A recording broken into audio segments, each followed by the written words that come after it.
chosen one.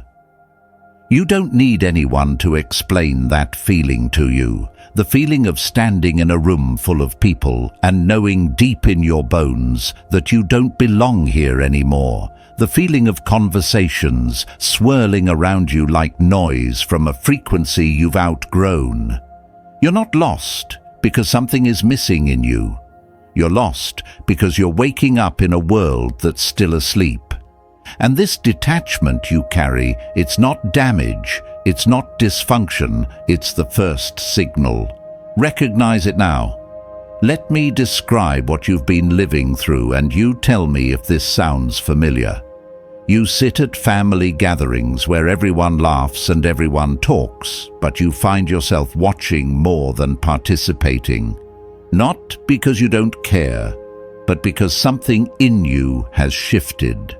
The small talk feels smaller than it used to, the gossip feels heavier, and the need to perform, to smile on cue, to say the right thing at the right moment, it exhausts you in ways it never did before. You've started declining invitations. Not all of them, just the ones that drain you before you even arrive. You've noticed that certain friendships feel like obligations now, and certain conversations feel like transactions. You've wondered more than once if something is wrong with you. You've caught yourself asking why you no longer crave the approval you once chased, why the noise of social validation sounds so hollow now.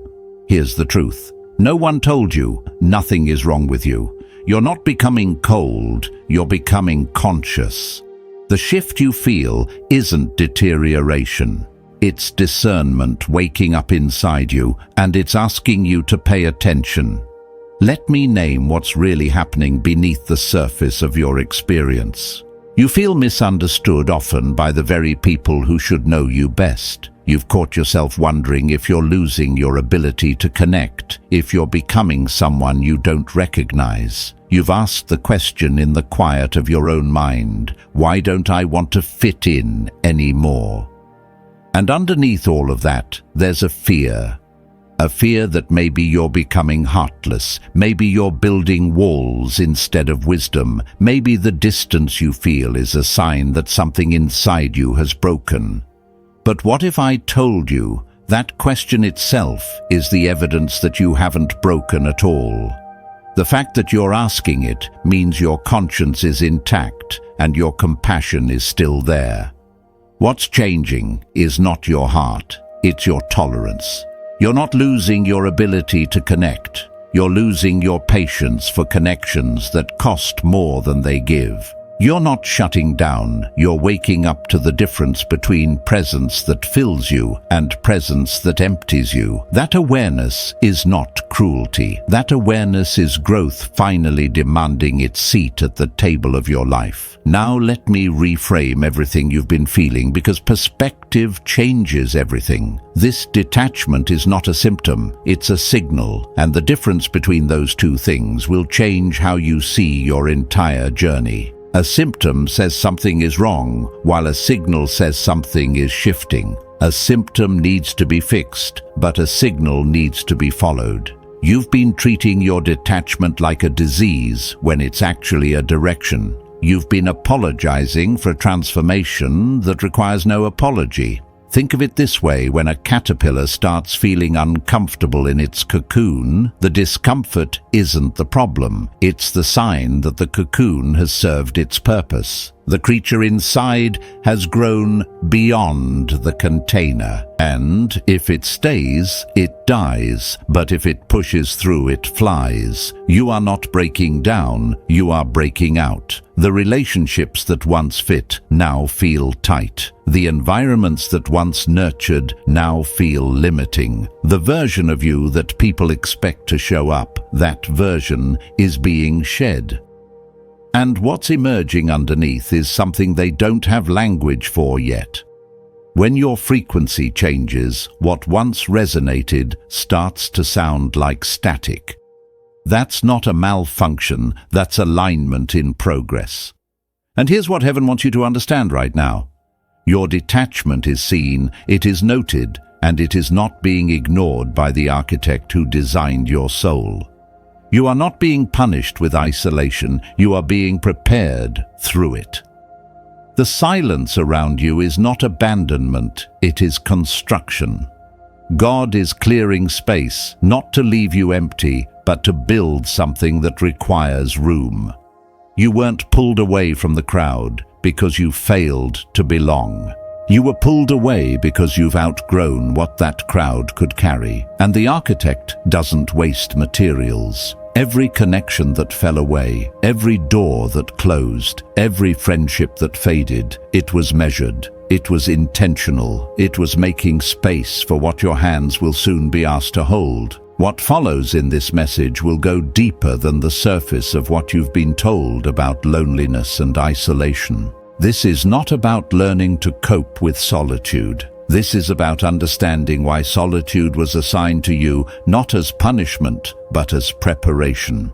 You clicked on this video carrying a question, why do I feel so different? By the time you finish, you will carry an answer, and more than that, a responsibility. They don't understand your detachment, but that was never the point. It wasn't for them to understand, it was for you to steward.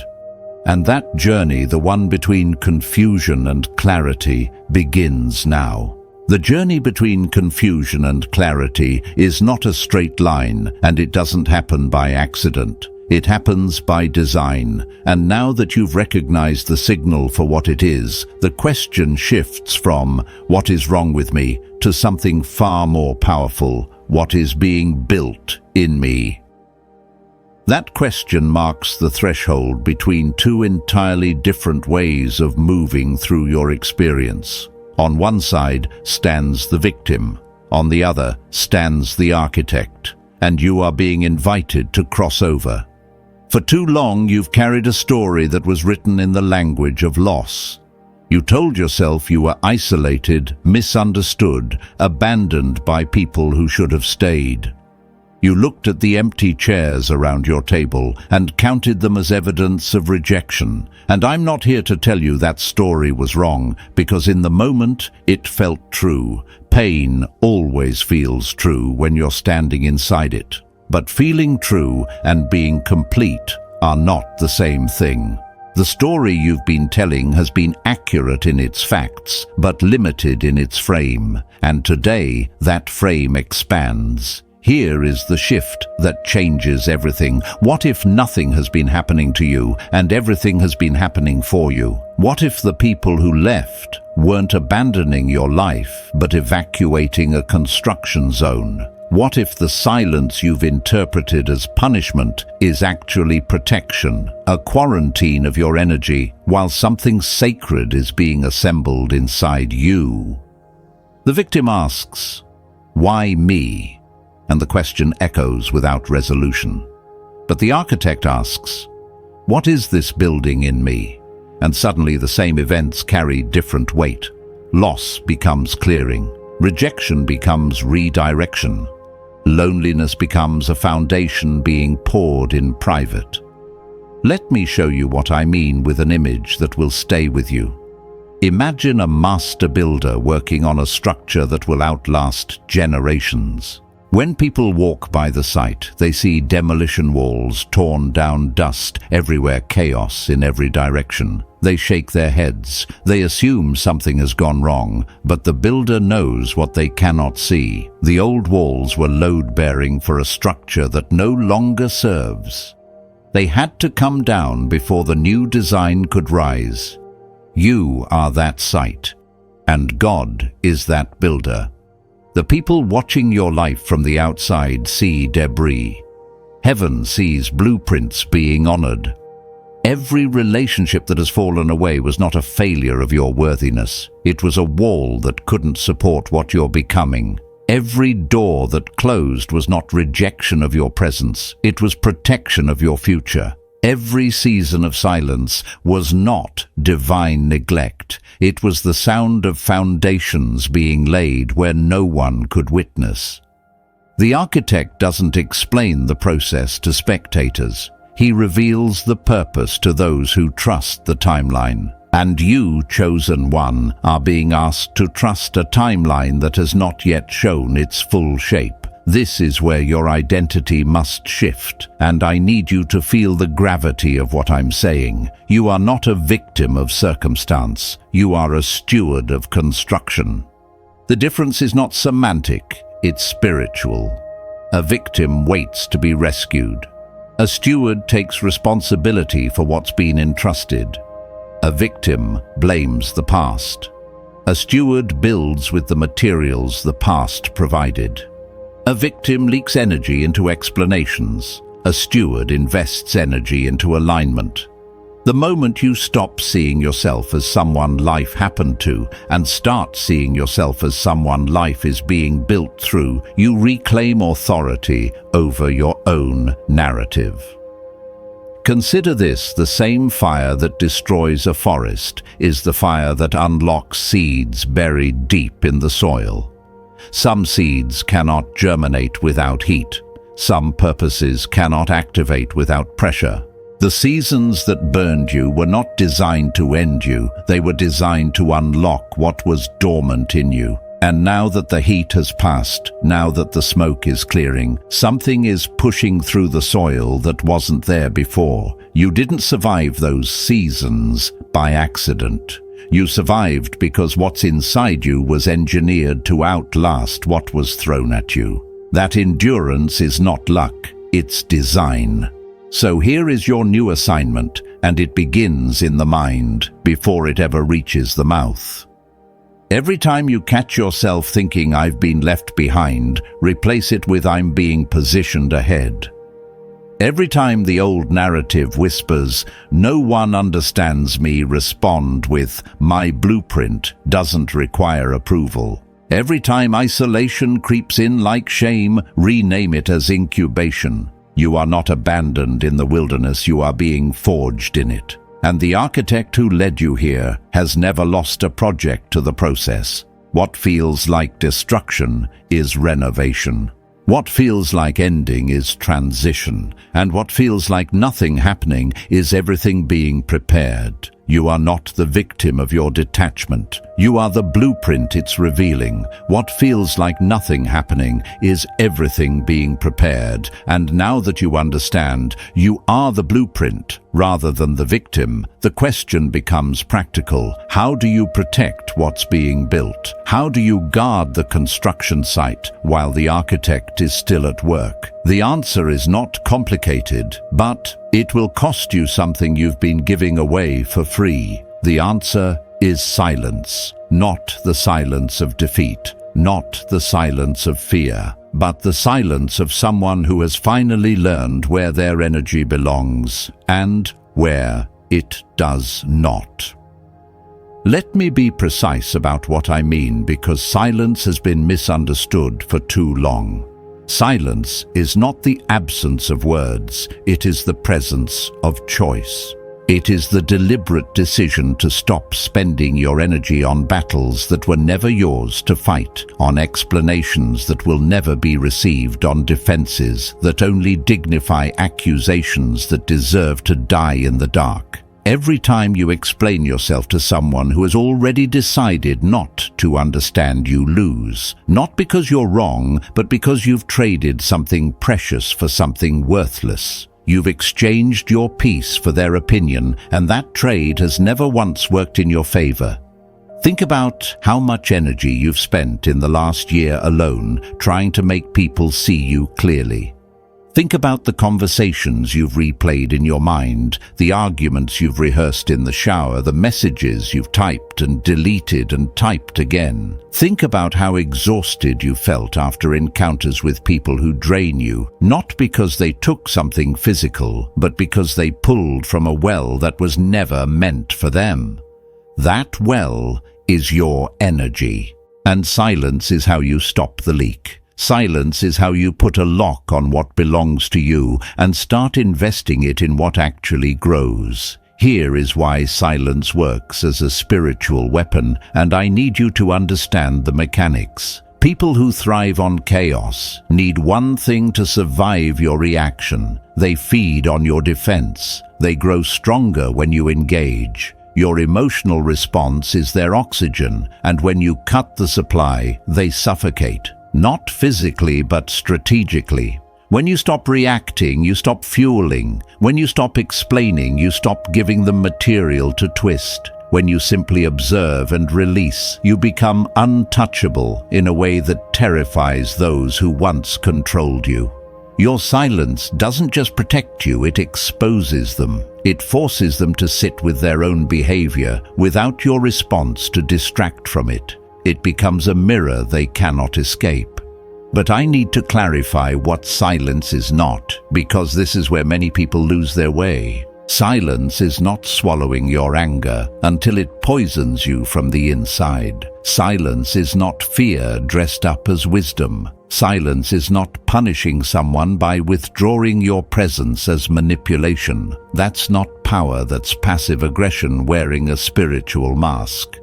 True silence is different. True silence is saying what needs to be said once clearly and without apology, and then refusing to repeat it to ears that were never open.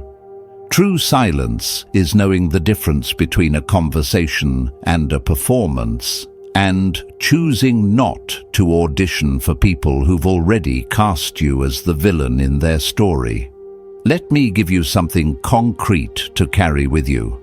When someone speaks against you behind your back, the old you would have confronted, defended, corrected. The new you simply continues to live well.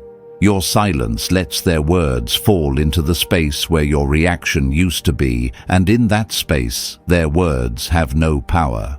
When family questions why you've grown distant, the old you would have launched into justifications that still wouldn't satisfy. The new you says, "I'm focused on what matters to me right now," and lets the sentence stand complete without addendum. When someone provokes you in a meeting, at a gathering, in a message designed to trigger your worst response, the old you would have taken the bait. The new you breathes, observes, and returns to your work.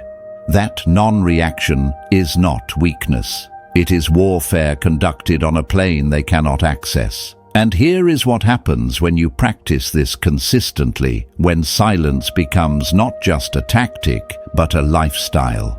Your energy begins to accumulate instead of scatter. Your mind clears because it's no longer crowded with imaginary arguments. Your presence shifts because you're no longer leaking power through every interaction.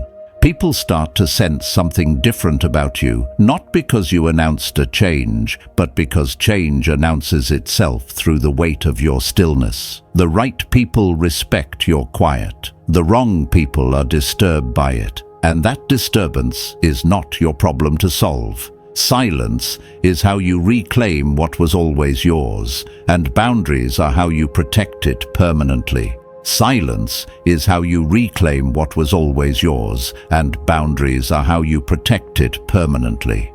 But here is what most people misunderstand about boundaries. They think boundaries are something you say to other people. They think boundaries are the conversations you have, the lines you draw, the ultimatums you deliver. And while those things matter, they are not where boundaries begin. Boundaries begin in the mind. They begin in the private architecture of your thoughts, in the sentences you speak to yourself when no one else is listening. If your internal world has no walls, your external words will have no weight. The fortress must be built inside before it can be defended outside. Let me tell you why so many people fail at setting boundaries even when they genuinely try. They say no to someone, but inside they feel guilty. They decline an invitation, but then they spend the next 3 days wondering if they were selfish. They walk away from a toxic conversation, but their mind keeps replaying it, keeps rehearsing what they should have said, keeps seeking closure that will never come. This is what happens when the mouth sets a boundary that the mind hasn't agreed to. The words go out, but the energy stays tangled. The external action happens, but the internal permission was never granted. And without that internal permission, every boundary you try to build will crumble under the weight of your own doubt. So before we talk about what to say to others, we need to talk about what you must settle within yourself.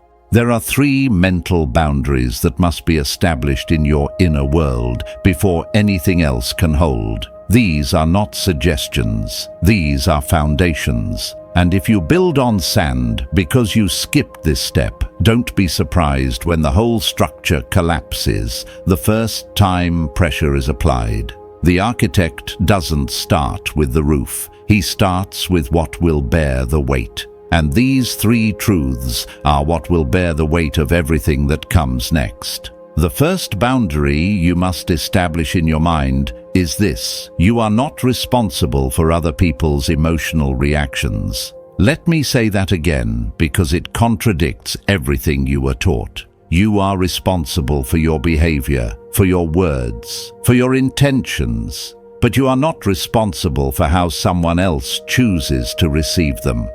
Many of you have carried the emotional weight of people who refuse to carry it themselves. You've apologized for things that needed no apology.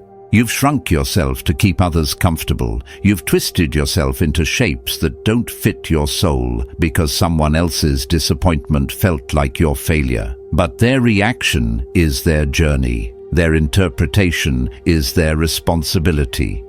You can be kind without being a hostage. You can be compassionate without being a dumping ground. And releasing yourself from the burden of managing other people's emotions is not cruelty, it is clarity. The second boundary is equally essential. Someone's refusal to accept you does not determine your value. This one cuts deep because rejection has a way of whispering lies that sound like truth. When someone misunderstands you, when they disapprove of your choices, when they look at you with disappointment or disdain, something inside wants to believe that their verdict is accurate. But consider this: a diamond does not lose its worth because someone mistakes it for glass. The problem is not the diamond, the problem is the eyes. Your value was assigned by the one who made you, and that assignment is not subject to review by people who lack the capacity to see what you carry. You were not designed for universal approval. You were designed for divine assignment. And the opinions of those who cannot perceive your purpose are not data points worth collecting. The third boundary is perhaps the most difficult to internalize, but it is the one that will set you free. You do not need to be understood to be at peace. This challenges one of the deepest human needs, the need for connection, for resonance, for someone to see you and say, "I get it." And that need is not wrong. But when that need becomes a condition for your peace, you have handed the keys of your well-being to people who may never use them wisely. Some people will never understand why you walked away. Some will never grasp why you grew quiet. Some will tell stories about you that bear no resemblance to truth. And you must be okay with that. Not because it doesn't sting, but because your peace cannot be held hostage by their perception. The architect understands you fully. Heaven sees you clearly, and that understanding is enough. When these 3 boundaries are established in your mind, something shifts in your entire being. You stop explaining yourself to people who have no intention of listening. You stop shrinking to fit spaces that were never meant to contain you. You stop apologizing for growth that inconveniences those who preferred you small. Your mind becomes a fortified space, and from that space you can finally speak and act with the weight of someone who has already settled the matter internally. The internal war is over. Now the external alignment can begin. The internal war is over, and now the external alignment can begin. But alignment does not mean announcement. It does not mean explaining your transformation to everyone who knew the old version of you. In fact, one of the greatest mistakes you can make in this season is to believe that your growth requires narration. It does not. The second layer of boundaries moves from the mind to the mouth. And the lesson here is one that will save you more energy than you realize. Learn the sacred art of fewer words. Not silence in the sense we discussed before, but precision, the disciplined practice of saying only what needs to be said and letting the rest fall away. Every word you speak is an investment of energy. And, like any investment, it can either yield returns or drain your account. Most people are energy bankrupt, not because life took too much from them, but because they gave too much away through their mouth. They over-explained when no one asked. They defended themselves when no accusation required response. They shared their plans with people who had no business knowing. They filled every silence with words because stillness made them uncomfortable. And at the end of each day, they wondered why they felt so hollow. The answer was not complicated. They had talked themselves empty. They had spent their energy on conversations that gave nothing back. There are 3 rules of speech that will transform how you move through the world.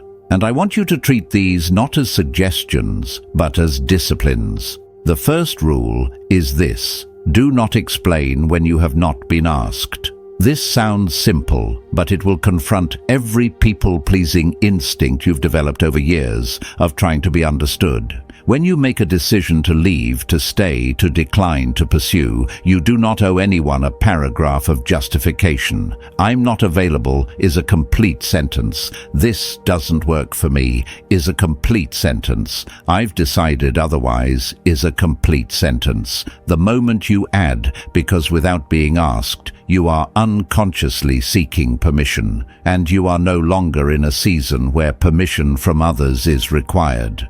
The architect has already approved your blueprint. The second rule builds on the first. Do not defend yourself to people who have already reached their verdict. Some people do not ask questions because they want answers. They ask because they want ammunition. They have already decided who you are, and nothing you say will change that decision. They are not seeking truth. They are seeking confirmation of the story they've already written about you.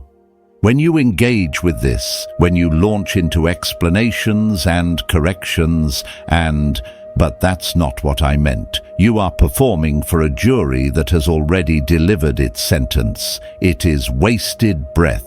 It is wasted life. The new you recognizes the difference between a genuine inquiry and a trap dressed as curiosity. The new you answers the first and walks past the second without breaking stride. Your life will be your testimony. Time will be your defense attorney. And the verdict of those who misjudged you is not a verdict you are required to appeal. The third rule is one that protects the most sacred part of your journey. Do not share your path with those who are not walking it with you. Your dreams, your plans, your quiet transformations. These are not public property. They are not content for casual conversations. Not everyone who asks, "What are you working on?" deserves access to what heaven is building in private.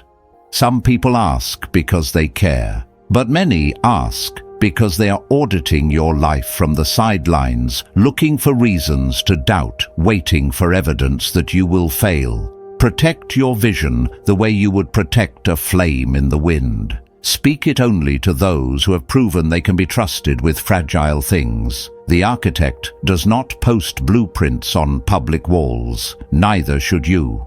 Here is what happens when you master the discipline of fewer words. Your speech gains weight. When you stop talking constantly, people start listening intently. When you stop filling every gap with noise, the words you do choose land with impact. You become someone whose silence means something and whose speech means more. The people who need to hear you will hear you. The people who were only entertained by your explanations will lose interest and leave, and that departure is not loss. It is filtration. It is the natural consequence of a life that no longer performs for an audience that was never buying tickets to your real show. Chosen one.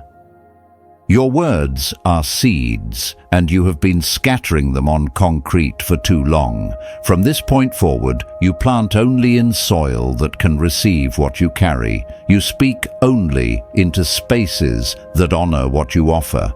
And the words you withhold become energy. You retain energy that will fuel the boundaries you must now extend to the final layer who gets access to your presence, your time, and your life.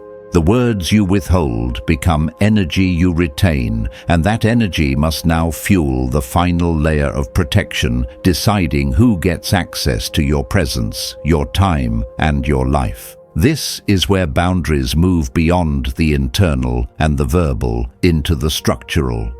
This is where you stop merely thinking differently and speaking carefully, and you start organizing your world around what you are becoming.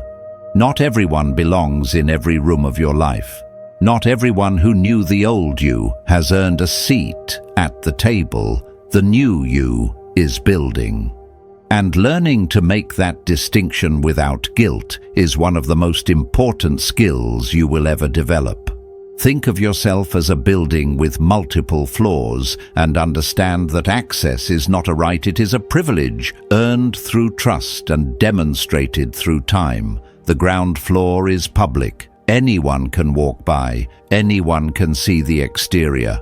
This is where acquaintances live, where colleagues exist, where strangers form impressions based on what little they observe. You owe this level nothing but basic courtesy. You do not share depth here. You do not invest emotion here. You exchange pleasantries, and you move on.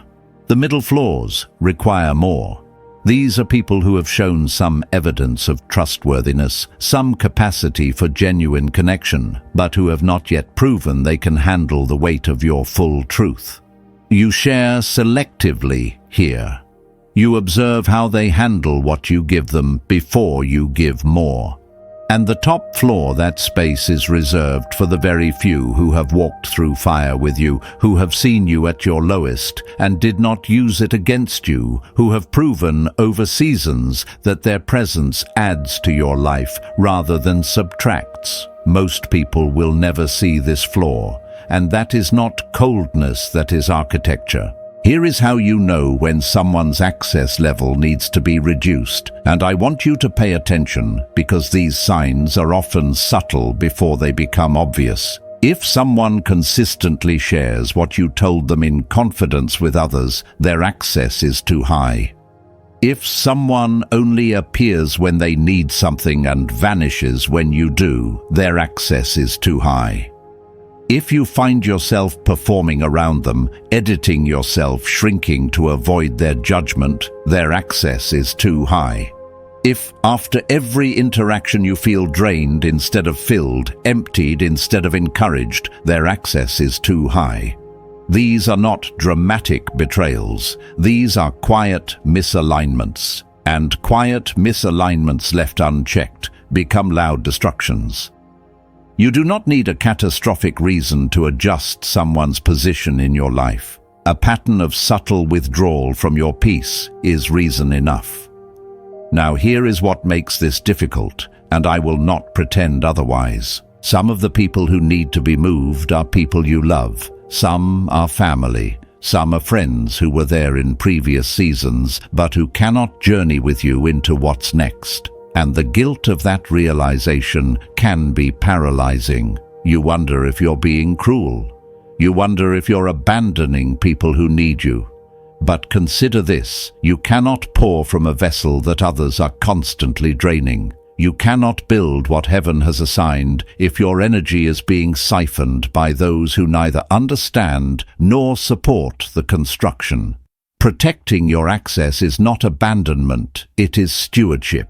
It is the recognition that what you carry has value, and value must be guarded. The architect did not design you to be a public utility. He designed you to be a vessel for specific purposes, and that vessel must remain intact.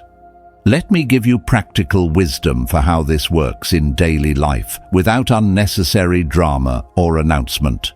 You do not need to declare that you are demoting someone in your life. You do not need to send a message explaining why you've grown distant. You simply begin to adjust. You respond slower. You share less. You decline more. You create space without creating spectacle. And if they notice, if they ask, your answer can be simple: I'm in a season of focus. That sentence requires no elaboration. Those who respect it will remain. Those who demand more than you're offering will reveal exactly why the distance was necessary. Restructuring your access is not revenge. It is not punishment. It is the quiet, holy work of aligning your environment with your assignment. Anointed One. When you protect your access, you are not building walls out of fear, you are building gates out of wisdom. Gates have a function that walls do not. They open for the right ones. They welcome what belongs. They protect without isolating entirely. Your life is meant to have gates, not walls. And you are the gatekeeper. No one else holds those keys. No one else decides who enters the space where your peace lives. And now that your mind has boundaries, your words have boundaries, and your access has boundaries, you are finally ready for what comes next. Mastery over your inner world that no external chaos can shake. You are finally ready for what comes next. Mastery over your inner world that no external chaos can shake. But let me be clear from the beginning about what mastery actually means, because this word has been diluted by those who confuse it with control. Control is the exhausting attempt to manipulate what happens outside of you, the people, the circumstances, the outcomes. Mastery is the quiet cultivation of what happens inside of you, your responses, your stability, your unshakable center. Control grips, mastery releases. Control demands that the world bend to your preferences. Mastery remains steady regardless of whether it does. And the one who has mastery does not need the storm to stop in order to stand. They have learned to be anchored while the wind still rages. Picture a captain navigating a ship through violent waters. He cannot control the storm. The waves will rise and fall according to forces beyond his command. But he can control the ship. He can adjust the sails. He can hold the wheel. He can keep his eyes fixed on the direction he's chosen while everything around him screams chaos. This is mastery. It is not the absence of turbulence. It is the presence of an internal anchor that turbulence cannot reach. And this is what heaven has been building in you through every season of silence, every moment of detachment, every boundary you have learned to hold. You were not being punished with stillness. You were being trained for stability. The architect was installing something inside you that cannot be purchased or inherited. It must be forged, and it has been. There are 4 signs that mark someone who has crossed from reactivity into mastery, and I want you to measure yourself against these honestly. The first sign is the presence of a gap between stimulus and response. When something happens, an offense, a provocation, an unexpected blow, the unmastered person reacts instantly. Their emotions are hijacked before their mind can intervene. But the one with mastery has cultivated space. They receive the stimulus, they observe it. They choose their response rather than being dragged by reflex. In the workplace, this looks like receiving a harsh email from a superior and waiting before replying. It looks like sitting in a meeting where someone takes credit for your idea and choosing strategic silence over explosive confrontation. The unmastered employee fires back and creates an enemy. The mastered employee waits, delivers excellence, and lets time reveal who truly produces. That gap, that sacred pause, is where power lives. The second sign of mastery is the release of the need to be right. This does not mean you become passive or allow falsehood to stand unchallenged in matters of principle. It means you no longer sacrifice your peace on the altar of winning arguments that change nothing. The one with mastery can let someone else have the last word without feeling diminished.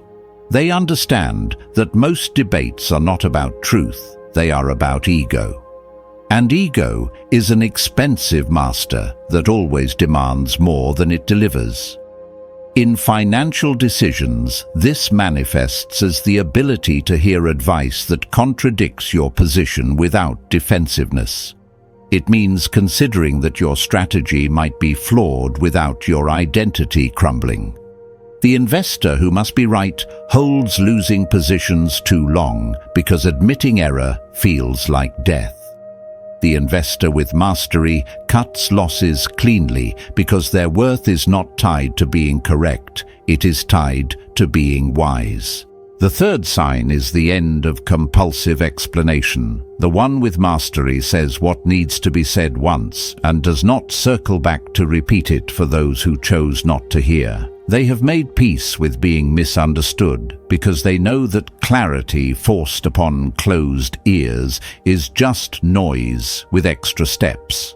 In business, this looks like presenting a proposal, receiving rejection, and responding simply, "I understand. If anything changes, I'm available." No begging, no convincing, no loss of dignity in pursuit of a yes that wasn't ready to come. The opportunity either returns with respect or it stays gone without your self-respect following it out the door. The one with mastery knows that their value does not decrease based on someone's inability to recognize it, and they refuse to audition repeatedly for those who have already decided not to cast them. The fourth sign is peace in the midst of uncertainty. The unmastered mind requires guarantees before it can settle. It needs to know how things will turn out before it can stop spinning. But mastery allows you to move forward without knowing every detail of the destination. It trusts the process. It trusts the architect. When markets shift and income becomes unstable, the one with mastery does not make panic decisions from fear. They make principled decisions from preparation.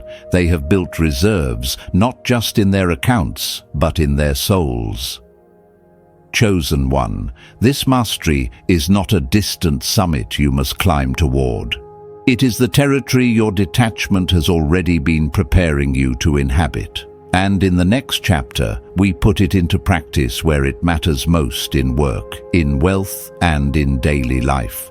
This mastery is not a distant summit you must climb toward. It is the territory your detachment has already been preparing you to inhabit. But territory claimed must also be territory cultivated.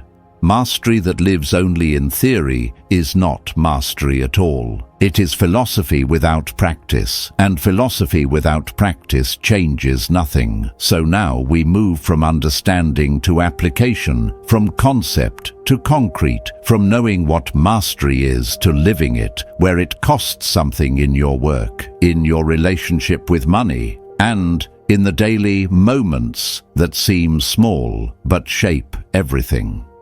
Let us begin with work, because this is where most people spend the majority of their waking hours and where mastery is tested most frequently. The one who has mastery does not work to be seen, they work to produce value. This distinction sounds subtle, but it creates entirely different trajectories. The one who works to be seen adjusts their effort based on who is watching. They perform when leadership is present and coast when oversight disappears. They measure success by recognition received rather than contribution made. But the one with mastery operates from internal standards that do not fluctuate based on external observation. They deliver excellence because excellence is who they are not, because applause is what they need. And here is what happens over time. The one who worked for visibility often achieves it temporarily, but burns out, chasing it permanently. The one who worked from mastery becomes irreplaceable, not because they demanded recognition, but because their results could not be ignored.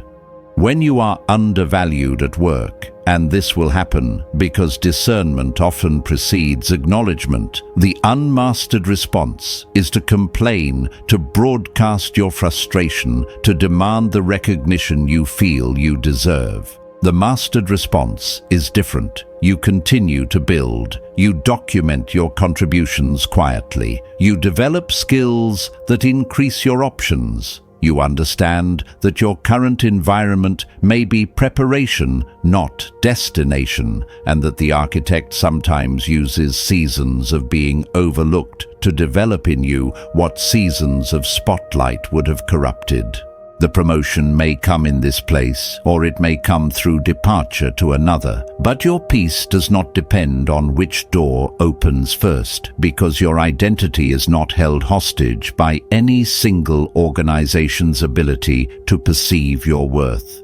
Now, let us speak of money, because financial wisdom and spiritual mastery are not separate categories, they are deeply intertwined. The one with mastery does not let money control their emotions in either direction. When abundance comes, they do not inflate. When scarcity threatens, they do not panic. They have learned to hold wealth with open hands, understanding that they are stewards, not owners. Everything passes through. Nothing permanently belongs. And this posture, this internal freedom from the tyranny of financial anxiety, actually positions them to make better decisions than those who are emotionally enslaved to every market fluctuation. Fear makes terrible financial choices. Greed makes worse ones. But the one who has mastered their inner world approaches money as a tool to be managed, not a god to be served. When financial loss comes, and it will, because loss is part of every wealth-building journey, the one with mastery does not spiral into shame or desperate attempts to recover overnight. They grieve the loss appropriately, extract the lesson embedded within it, protect what remains, and rebuild from a foundation of wisdom rather than wounded pride. Consider the investor who loses significantly in a poor decision. The unmastered version of that person either gives up entirely or doubles down recklessly, trying to erase the mistake through a bigger bet. The mastered version pauses, studies what went wrong, adjusts their strategy, and re-enters the arena with more knowledge and less ego. 3 years later, the loss has become tuition for an education that could not have been purchased any other way. The setback funded the setup, and the architect wasted nothing. Finally, let us speak of daily life, because mastery is not only proven in boardrooms and bank accounts, it is proven in the ordinary moments no one else sees. It is proven in the morning when you choose stillness before your phone chooses chaos for you. 5 minutes of silence before the world floods in. 5 minutes of centering before notifications fragment your attention. This is mastery practiced at dawn. It is proven in moments of provocation when someone says something designed to trigger your old patterns. Before you react, you breathe. You ask yourself, does this response serve my peace or just my ego? That question asked honestly has prevented more regret than you will ever be able to measure. It is proven at night when you refuse to carry the day's offenses into your sleep. You release what was said. You forgive what was done, not because it was acceptable, but because holding it poisons only you. Anointed One mastery is built in these invisible moments. It is forged when no one is watching and revealed when everyone is. The small disciplines create the large transformations. And now that you have learned to master your reactions, your work, your wealth, and your days, you are ready to step into what all of this has been preparing you for your positioning. Not where you've been, but where you're being placed. You are ready to step into what all of this has been preparing you for your positioning. Not where you've been, but where you're being placed.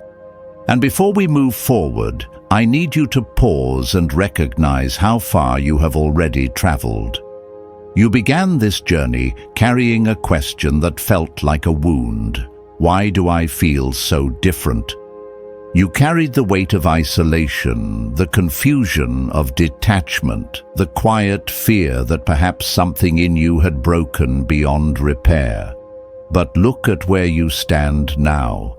The question has not disappeared, it has transformed, and so have you. Let us trace the path so you can see it clearly, because transformation that goes unrecognized often goes unappreciated. You learned that your detachment was not a wound, but a signal, the first indication that your frequency was shifting beyond what your old environment could contain. You learned that you are not a victim of circumstance, but a blueprint being honored, that the architect has been building something in you through every loss, every silence, every closed door. You learned to reclaim your energy through silence, to stop spending yourself on battles that were never yours. You learned to establish boundaries in your mind, in your speech, and in your access, 3 layers of protection that now guard what heaven is constructing. And you learned mastery, the unshakable inner stability that does not require external calm to remain at peace. This is not who you were when you started. This is who you have become through the process. Now here is where you stand, and I need you to feel the weight of this position because it carries responsibility. You no longer stand in the place of someone waiting to be chosen. You stand as someone who knows they already are. You no longer stand in the place of someone begging for understanding. You stand as someone whose peace does not depend on being understood. You no longer stand at the door of rooms that rejected you, hoping they will reconsider. You stand in the doorway of rooms that are being prepared specifically for what you carry. This shift is not arrogance, it is alignment. It is the natural result of someone who has done the internal work that most people spend their entire lives avoiding. You paid the price of transformation in private. Now the position reflects what was purchased. What does this position look like in practical terms? It looks like walking into a room without needing attention, yet carrying a presence that cannot be ignored. It looks like speaking less than you once did, but finding that your words land with greater impact because they are no longer diluted by desperation. It looks like asking for less from others while somehow receiving more because neediness repels and wholeness attracts. You have become someone who does not chase, and that energy shift alone changes what comes toward you. Opportunities sense stability. Resources flow toward stewardship. Authority is entrusted to those who have demonstrated they will not be corrupted by it. And you have been in training for exactly this, not through seminars or strategies, but through the sacred curriculum of silence and solitude that the architect designed specifically for your development. Here is what begins to happen when you occupy this position authentically. The right people start to find you. Not everyone, and you no longer need everyone, but the ones whose frequency matches yours, the ones who have walked similar paths through their own wilderness, the ones who do not require you to shrink so they can feel tall. These begin to appear. You did not have to search for them. You had to become ready for them, and your readiness acted as a signal that only the right ones could detect. These relationships will feel different from what you've known. They will not drain you. They will not demand performance. They will recognize your detachment not as coldness, but as depth, not as rejection, but as discernment. And for the first time, you will experience connection that adds rather than subtracts. The architect has been orchestrating this positioning long before you recognized it. Every person who walked away created space for someone who could stay. Every door that closed redirected you toward one that could open fully. Every season of hiddenness prepared you for a visibility that will not destroy you because you learned who you were before the spotlight found you. This is divine strategy. This is heaven arranging circumstances around a soul that finally aligned with its assignment. You are not lucky. You are not random. You are positioned, placed deliberately at coordinates that your past confusion could never have navigated, but your present clarity can now occupy. And from this position, everything you have been prepared for begins to unfold. The internal readiness meets the external reality, and what emerges will be greater than either alone.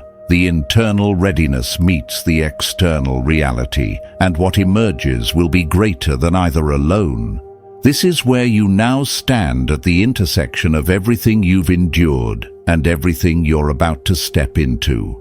And as we close this journey together, I want to return to where we began, to the very title that brought you here. They don't understand your detachment, but it wasn't for them to understand. Let that truth settle into your bones one final time. Your detachment was never meant to be a public presentation requiring audience approval. It was a private consecration between you and the one who called you into it. It was holy ground disguised as lonely ground, and you walked it faithfully. Let me speak to what comes next, not with promises of ease, but with assurance of purpose. There will still be days when doubt revisits you, when the old questions resurface and whisper that perhaps you imagined all of this. That is normal. Transformation does not eliminate the voice of resistance, it simply teaches you not to obey it. There will still be people who misunderstand you, who tell stories about you that miss the truth entirely, who look at your life and see only what their limited perception allows. You will let them, not because their opinion doesn't sting, but because your peace is no longer held hostage by their understanding. There will still be moments of solitude that feel heavy rather than sacred. And in those moments, you will remember that feelings are not facts, and that the architect who brought you this far has not lost track of your coordinates.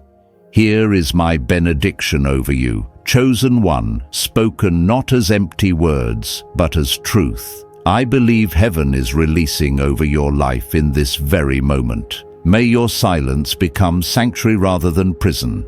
May your boundaries become gates that welcome what belongs and release what never did. May your detachment continue to serve as sacred ground where your transformation deepens and your discernment sharpens. May you walk into rooms carrying a presence that shifts atmospheres without speaking a word. May you steward what is coming with the same faithfulness you demonstrated when nothing seemed to be coming at all. And may you never forget that the stillness you learned in the wilderness is the very stability that will sustain you in the palace. You are not walking alone, even when the path feels solitary. There are others moving through their own versions of this awakening, people you may never meet, but who are connected to you through the frequency of transformation. They are reading these same words. They are feeling the same resonance. They are recognizing themselves in sentences they didn't know they needed to hear. You belong to a company of the quietly chosen, the internally restructured, the divinely repositioned. And though the world may never fully understand what you carry, heaven sees it clearly.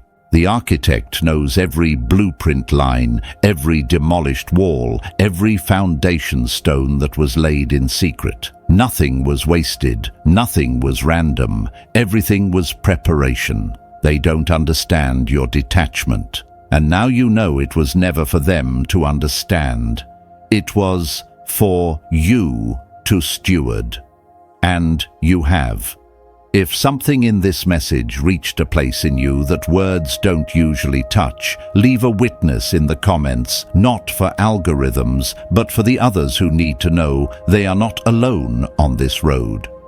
Share this with someone whose silence has been mistaken for weakness, whose distance has been misread as coldness. Let this message find the ones still waking up. Chosen one. The journey continues, and you are exactly where you are meant to be.